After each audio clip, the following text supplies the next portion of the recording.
Welcome to Asian Book Club, where we highlight Asian and Asian American authors. We are your hosts, Jamae and Sabangan. and I'm Stephen Park. And today we are going through the first reads of Pasko na My Love, with several different authors. It is an anthology. It is an anthology. I'm a little bummed out, so we'll talk about it more as we go through the read, because I was really hoping that this would be a holiday book. I honestly selected this book with the thought that it would be more Christmas-based because Pasko now stands for... It's Christmas. Yeah. So it seemed from the title that we were going to get a Christmas story. I was kind of hoping for like a Lifetime movie-ish vibe kind of thing, which I guess it kind of is in a way because all Lifetime movies are romance-y. Yep. But it's not a holiday book. Like, there's very little mentions of actual holiday things. There's more mentions about Lola Natty's birthday. Fair. I mean, there is mention of a Christmas tree and mistletoe. So there's little details. What are you looking for in terms of making it more Christmassy? I don't know. Like, walking through the snow together and holding hands and ice skating on that ice rink in New York in front of the Christmas tree. I felt like there would be more holiday and more specifically around my background, more Christmassy things. But California didn't have snow, and this is where it's based. It's based in California. Yeah, but there's still like Christmas lights and there's a vibe. I feel like there's a vibe, which I didn't get the vibe. That's fair. And I just feel like in general there's a lack of holiday-based representation with Asian writers, and I guess also in movies and films. I know there are some shows out there, but honestly when I was doing a search for finding a book that was authored by someone who was Asian, I had a lot of difficulty. Do you think it's the publication houses not backing Asian authors? I don't know, because I don't know where the line gets stopped. I don't know if there are actual stories out there. Now, that's not to say that there aren't stories out there with different holidays. Like, it looks like there's a couple of books out there based on Diwali. Yes. But I was hoping for something more December-based because that's when these episodes are planning to come out. So I wanted to kind of get us excited for the December holidays. Next year, hopefully, we'll catch up with Diwali at the right time because the timing just didn't work out. But specifically, once again, from my background of where I came, Christmas was the biggest December holiday for me. Fair. So I really wanted this to be a Christmas story. And I don't know where it gets caught up. Where do you think it gets caught up? Like, do you think it's the publication houses, or do you think people are just not writing these stories? When I think about holiday stories, and specifically winter holiday stories, I think about not mainstream, but either indie books or pocket books, those that are quickly published. But you're right, I don't remember reading a lot of Asian or Asian American voices in those. So, all of that to say, I think it's partially publishing houses or Asian American authors not being keen to writing winter holiday stories because we're writing about other traumas. I know, and I feel like that's a lot of where the stories do go. Like, I prefer reading memoirs, and so usually memoirs aren't good if it's just a happy story. I think there are fun, happy memoirs, like the one that we read... Happy birthday or whatever. Yeah, the happy birthday or whatever. That one was full of trauma too. That's true. So I just know that when I did look up holiday books, the authors that I kept getting were mainly white, and I just don't understand with the backgrounds that we have with Asian cultures. Like, when I think about Christmas parties and holiday parties and getting together with my family, which is fairly small, I still think of all these happy times. But then when I think about getting together with my friends' families too, then there were these massive parties and everyone's laughing. It was such a wonderful, joyous get-together. And I don't understand how we don't have that kind of representation within the stories that we read. Like, when I've seen different pictures of American Christmases, like white American Christmases, they're always so calm. There's this table, or it's the exact opposite, like Home Alone, where everything's just really chaotic. Right. But it doesn't represent the vibe that I remember having with going to friends' houses or what my house seemed to look like. Fair. So what I'm hearing is a challenge that as a writer, I should be writing the stories that are missing in the current stream of literature. Either that or a call to arms to any authors that are out there. Absolutely, we need more voices, even if you indie publish. Exactly, and I think the space is out there. I think there are people that want to read about holiday stories. And, I mean, look at what Lifetime does. It seems like they're quiet for most of the year, besides true crime and I Survived murders and stuff like that. And then finally, when it gets to Christmas, it, like... explodes. Right. I don't know if you've kept up with the social media memes, but there's that whole thing with Mariah Carey thawing in October. Because we're getting ready. It's time. And I don't understand why we can't have more Asian American voices. Or Asian voices in general. Yes. With that said, let's look at a brand that is owned and operated by an Asian person. And that's going to be our recommendation for the week. So our recommendation for the week is Vinta Gallery, a woman-owned and operated slow fashion modern Filipiniana brand.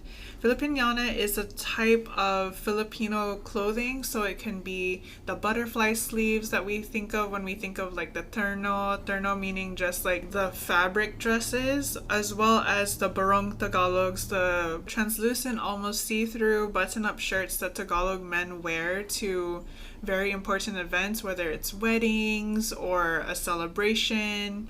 And all of this is designed in Toronto and ethically made in the Philippines. So these can be custom, made to order, as well as ready to wear pieces. They also have a wedding and couture extension to their brand.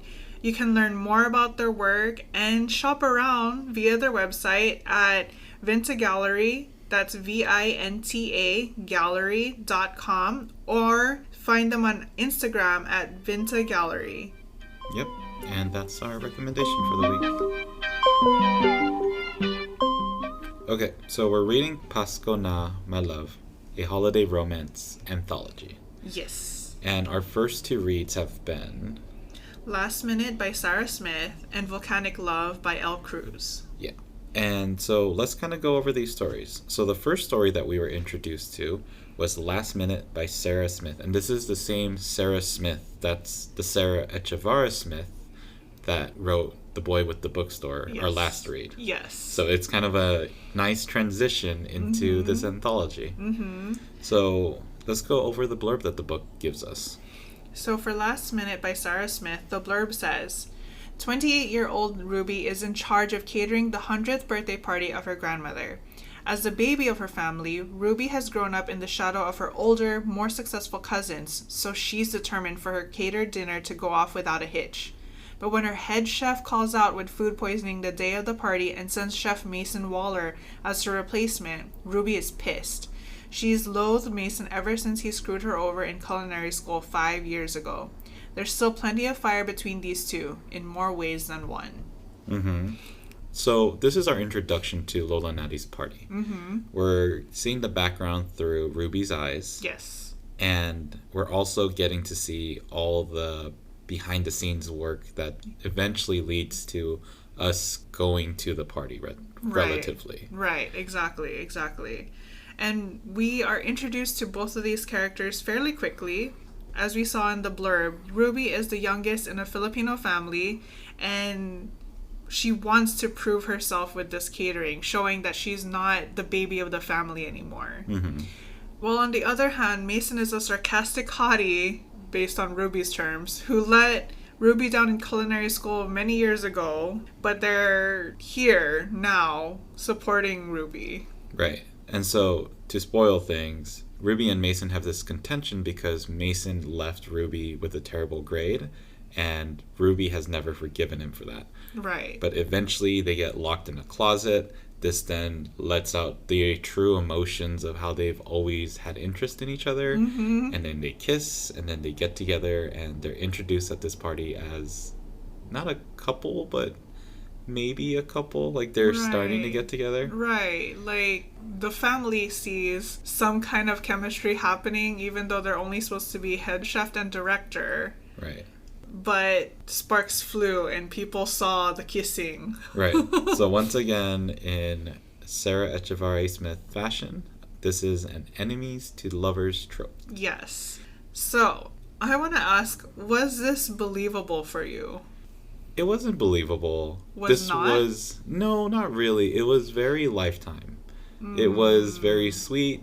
It was easy to read through, and it did kind of give me that sense of the lovey-dovey feeling that you watch when you are watching a holiday romance film. Fair. And going off of what you said, it was very readable. Right. At first, knowing that there weren't any chapter separations, I was a little afraid. I wasn't sure if I was going to get bored or if it was going to drag, but the tone as well as the pacing kept me reading, and it kept me wondering, what was this conflict about? Why did Ruby hold so much hatred in her heart for Mason? And then at the very end, very quickly, they all of a sudden became lovers. But with the preface that they had crushes on each other during culinary school a long time ago. Right. So did you find it believable? I didn't feel like it was believable. Not Right. only the love story, but Ruby's story specifically. How she's the baby of the family and nobody believed in her. And everyone has their own Filipino traditions and lifestyle. But when I think about the baby of the family, I think of people helping. Not that they don't believe in the person, but they all believe that they need to be there for them. I think of it, and I think this is why the story made sense to me, is that I think of it as people believe that the baby needs help. Like the youngest child needs help. And so maybe that's where Ruby believes that she wasn't believed in. Okay. Is that everyone always is helping her. So that's why it seemed like she was so adamant to want to do that project and show that independently, without other people's help, that she could run this catering event. Totally. I can see that. The only thing was no one was there to help her, or no one swooped in to offer. At least not in the story. Well, we had the aunt or someone stop by the kitchen, right? And then immediately Ruby kind of shooed her away and said, like, no, I'm good. And she was even trying to hide I forget what was wrong at the time. I think it was the cake or something.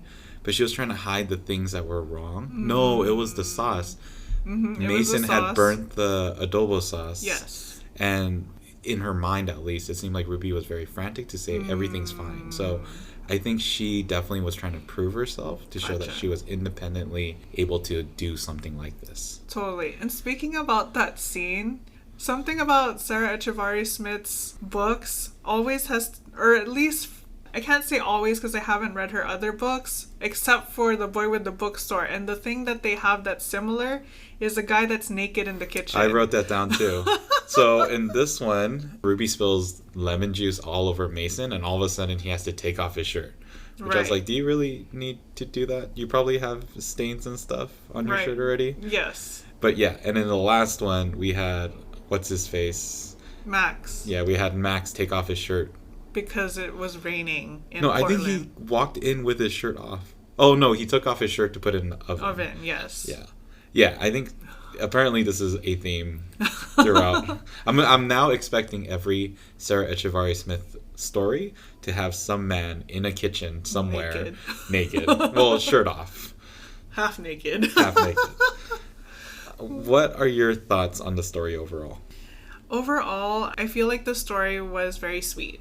Like you mentioned earlier, there wasn't that holiday feel, but there is that Lifetime movie. And that to me made it digestible. And I don't know if there's a better word to say that, but it made it so that I was able to read it in almost one sitting. I agree. I thought this story was very readable. I thought there was a nice vibe to it, and especially as the first book within these 6, it seemed like a very good book to introduce these characters. Yes. And open up this world of Lola Nadi's party.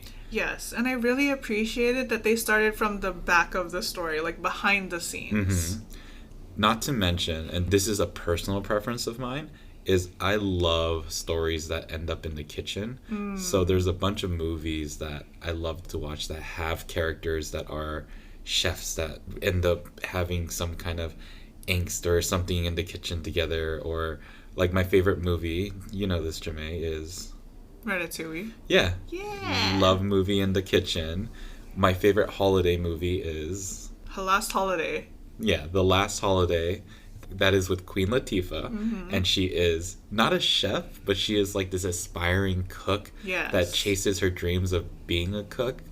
And LL Cool J is her love interest. Yes, that chases her down. So if you haven't watched that, highly recommend. Absolutely. Last Holiday.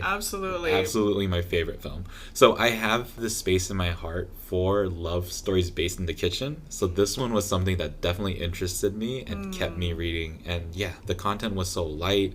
It was very fluffy. Mason still seems a little bit toolish, but it wasn't in the worst way. Maybe it's because we didn't have a massive character intro. Right. But it didn't seem in the worst way. Right. I feel that too. Right. So let's go on to our second book then. So our second book is Volcanic Love by L. Cruz. So let's read the blurb on this story.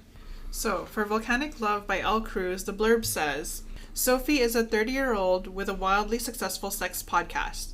She has secretly been in love with Travis, her older brother's best friend, for years. A mistake from the past tears them apart. Sparks fly when they see each other 5 years later during her grandmother's 100th birthday celebration. Sophie will have to put aside her insecurities to win back Travis's heart so she can finally have the happily ever after she's always dreamed of.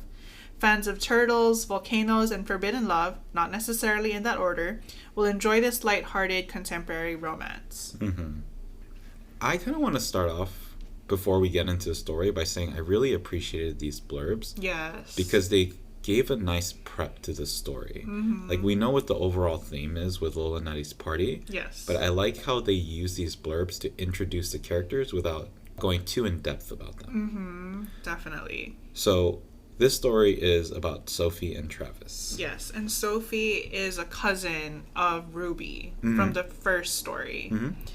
Sophie is also a prodigal granddaughter. She's been away for a long time doing her sex podcast called She Vibes and is returning because of the party. Right, and returning for the first time in 5 years, I think? 3 years. In 3 years. She hasn't seen her family during that whole time. Right. And Travis, on the other hand, is the successful lawyer from San Francisco, and he's close to Sophie's family, like it mentioned in the blurb, because he is the best friend of Sophie's older brother, Ron. Right. And so this trope is a little bit different. Yes. This one is a long-lost lovers trope, in which so many years have passed, but they finally find themselves together again. Right. So, how was this read for you? For this one, I feel like I appreciated the two different points of view. This one, it went from Sophie to Travis and back and forth. I did get confused from time to time because it wasn't an even split. Sometimes it was Travis and then Travis again. What was refreshing was that it was different, like very, very clearly different in tone from the first read. Right. Even though they were both love stories, they both carried a different vibe to them. This one was a little bit more background based. There was a little bit more history to everything. Yes. So to me, it didn't seem like we were as much in the moment of things as we were learning about the stories of the character and what then proceeds with how the characters decide to act upon it, I guess. Yes. So essentially, spoiler alert, Sophie and Travis have known each other since they were kids, but their love story sparked years ago when they finally realized their crush on each other during Ron's wedding. Right. And this was in the Bahamas. Yes. I had a slight problem with this because in the story, Travis goes out to Sophie, and not willingly. It kind of just was something he stumbled upon Sophie there. Right. But Sophie was very drunk at the time, like very clearly drunk. Yeah. And granted, obviously, we know from the omniscient perspective that Sophie has always wanted Travis. Mm-hmm. But in a way, it wasn't great because their first relationship started when Sophie was drunk, didn't have full decision-making abilities. Right. And, I mean, he didn't really take advantage of her, but very often we see that scenario where a person can take advantage of another person because they are intoxicated. Right. So that's kind of like the downer part of how I read this book. I was like, oh, like, is this really the way they started? Right. But either way, we know that Sophie absolutely does have affection for him. She ends up calling him Magic Mike throughout all of her podcasts and everyone that she tells. Yes. And to go off what you were saying, yes, that first spark, that their first get together, if we can call it that, was when she was intoxicated. But they did stay together for days 2 and 3. So at least with days 2 and 3, she had agency. No, that's what I mean. Is like clearly there was affection for each other. Right. I just wish that first night would have been a night that they maybe just spent the night together. Like, right. Or just like sparks could have flown, but things didn't have to start. Right. You could have stayed up all night talking. Right. They could have gone for a walk. They could have, like, there were so many different scenarios that could have happened. Yeah, but just mentioning that is something that has happened often. And growing up, I don't think it was something that was villainized, right? If we're talking about Christmas time, then there's that song out there, Baby It's Cold Outside, right? That's a direct image of someone taking advantage of someone when they're intoxicated. Right. Likely from the lyrics of the story. So just knowing that in more advanced social times, I guess, that this was something that I wish was just slightly different for the sake of avoiding any kind of miscommunication or misinterpretation. For sure. But otherwise, yeah, the story I thought read really well. Yes. How was your perspective on the characters? Do you think they were believable? For me, this one I felt was believable. Past me would say that the love story happening so quickly within 3 days and then them feeling so attached to each other for years and years and then finally finding each other again and still having that love for each other. Past me would say that it was not believable. However, current me feels like it's more believable because of our relationship. Our relationship, for those of y'all who are not our friends, for all our parasocial girlies, Steven and I had such a strong connection very quickly, and I kind of felt that with Sophie and Travis's story. Yeah, and we also have to remember that they grew up together. That too. So they had an affection prior to the Bahamas where they got together. Right, exactly. So it did seem that the history of it was very believable. For sure. What did you think of the characters? I also agree. I thought that it seemed very believable in the sense of what could happen. I really like that Sophie got that successful role. She was someone that also played out of the boundaries of what we normally see from Asian people in terms of what success looks like. Right. And the fact that her family was so supportive, a part of the story that seemed to go a little bit behind the curtain, but was such a big part in what I saw, was that when Sophie came home, she was very nervous about how the family would react. Yes. Not only to her being gone for so long, but what her business is currently as the podcaster of a sex podcast.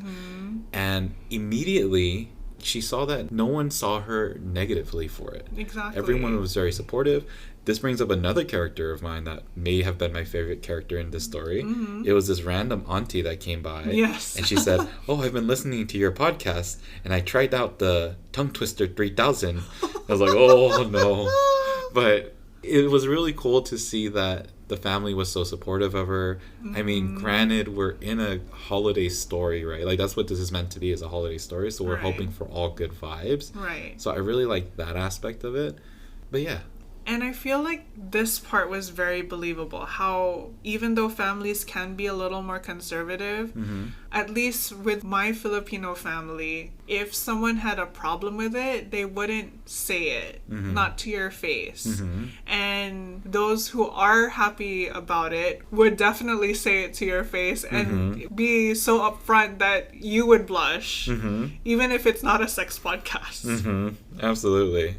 There is another character that I was kind of curious about because it ended without resolution for this character, and that's Ron, Sophie's brother.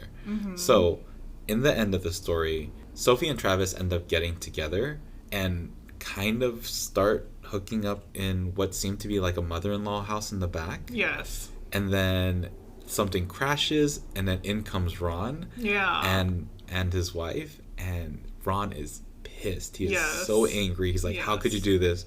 And Ron's wife ends up calming him down, and then they leave, and then the story ends with Sophie and Travis saying that they want to go to his hotel room to then continue the connection that they have. Yes. But it never talks about Ron after that. Right. Even in the epilogue, they're in the Bahamas on their hookup anniversary or whatever they call it. Right. But then also we have to remember their hookup anniversary was Ron's wedding. Yes. So they're not celebrating Ron's anniversary. They're No. in the Bahamas celebrating. Their hookup. Yeah. Yeah. So are they no longer talking to Ron? Is this... So, I don't know if you missed it at the end where it says Travis asked for Ron and Oh, yeah. Lola He did say that. Lola Nati and all the Her other... father's blessing to the whole thing. Yes, exactly. You're right. So, we know that at least a year later, Ron accepts this relationship. Well, what are your thoughts on the story overall? I really enjoyed this story. It was very spicy, a little fiery, and I really appreciated the chapter breaks. Not only for the points of view, but also for me as a reader to have my own reading breaks. I like this story. I didn't quite like it as much as the first one, but like I said, I have some fascination of being in the kitchen kind of stories. I also thought Travis's gift was weird. Like, we know that Lola Nade is having memory care issues, Right. and you want to get her a pet to take care of?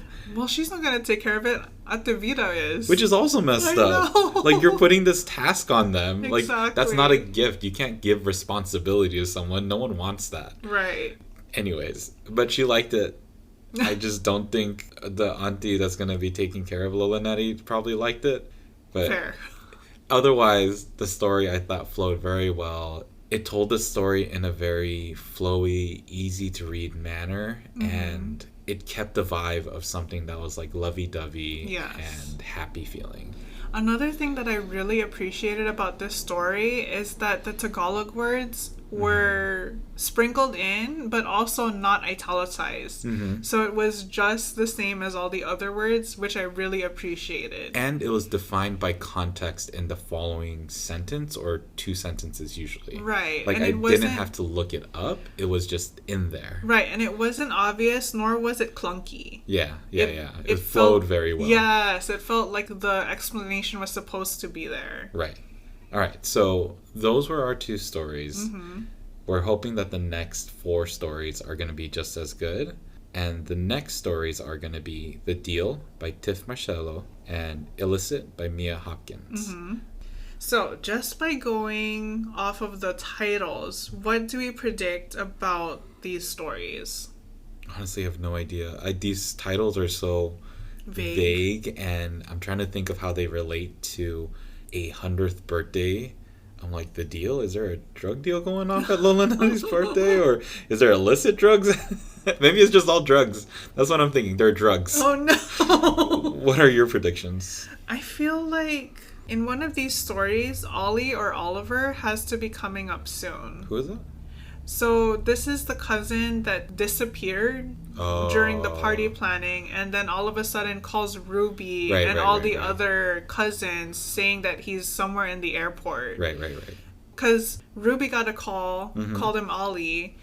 Sophie said that Oliver, and I'm guessing this is Ollie, Mm-hmm. is her closest cousin. Mm-hmm. So I'm hoping that these context clues mean that he's coming up soon. Mm-hmm. Mm-hmm. Which one do you think he's going to come up in? I think he's got to come up in the deal, because, like, why sprinkle him in twice without any payoff? Fair. Well, we won't know until we read them. So what pages are we reading for the next stories? For the next stories, for those who are following on the paperback, we're reading pages 125 to 254, and for everyone, that's The Deal by Tiff Marcello and Illicit by Mia Hopkins, stories 3 and 4. Yep. And so if you read the first two stories and you're going to keep reading with us, or if you just want to listen along and join in on the conversation, how can people do that? You can email us at asianbookclubpod@gmail.com or follow along in the conversation at Asian Book Club Pod on Instagram. Yep. And we also have our website, which is asianbookclubpod.com. That has our bookstore, which has our current books and books that we recommend and books we plan to read on the future. And a great way to support us is to rate, review, and subscribe to the podcast. Yep. Otherwise, make sure to be happy, be healthy, and read a book. Ingat. Bye. Bye.